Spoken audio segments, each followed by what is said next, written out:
Hi everybody, it's Tim with Engadget, and this is the new Nexus 7 from Google and ASUS. This is the first Nexus tablet from Google, the first tablet they've decided to put their own branding on, and the first tablet running Android 4.1 Jelly Bean. In fact, it's the first product to launch with that version of the OS. It is a slightly tweaked version of Ice Cream Sandwich. Largely much of what you've seen in Ice Cream Sandwich before lives on here, but there have been some key enhancements made. Perhaps most important being what's called Project Butter. It is an effort to make the OS as a whole much more responsive and smooth. It'll actually throttle up the CPU as you reach up to touch and interact with the screen. And it'll do some predictive algorithms to try to guess what you're trying to do and make that happen much more smoothly and quickly. And indeed, things do seem to happen very smoothly and quickly here, but that's thanks in large part also to the Tegra 3 processor in here. A quad-core chip running at 1.2 gigahertz, though it can throttle up to 1.3 when it likes. And benchmarks show this tablet to be a very good performer. And overall interactivity in our impressions of the tablet definitely back that up.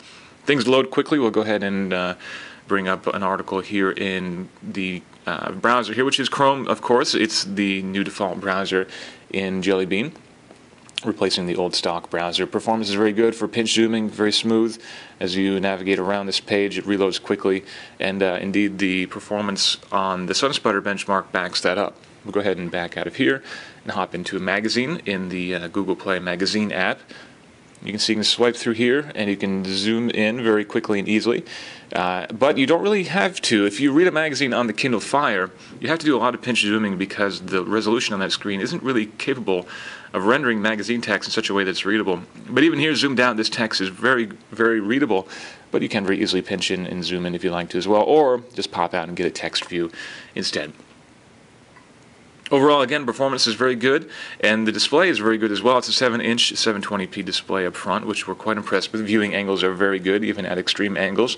The contrast holds up, and it certainly is a tablet that looks and feels better than its $200 price point, which is quite impressive. Let's give you a walk around. Again, 7-inch display up front, 1.2 megapixel camera there at the top. On the right side here, we're looking at a volume rocker, and then the power button is there. On the top and on the left side, there's not much going on here, though there are the docking pins here, as we've seen on earlier Nexus devices. On the bottom, micro USB and a 3.5mm headphone jack. We'll go ahead and go to the back now. As you can see, there's no camera on the back, only that 1.2 megapixel shooter up front, but you do have this nice rubberized coating, which looks a lot like leather and feels a lot like leather, but it is indeed rubber.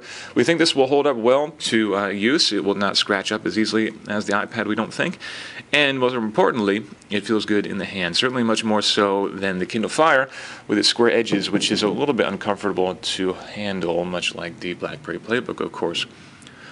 So again, a very good tablet for $200, although for $200 you're only going to get 8 gigabytes of storage. Pay another $50 and you'll get 16 gigs, which is our recommendation because there is no microSD expansion here.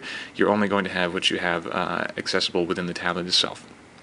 But a great buy at either price and available in July, and highly recommended if you're looking for a 7-inch tablet. Again, this is the Nexus 7 review on Engadget.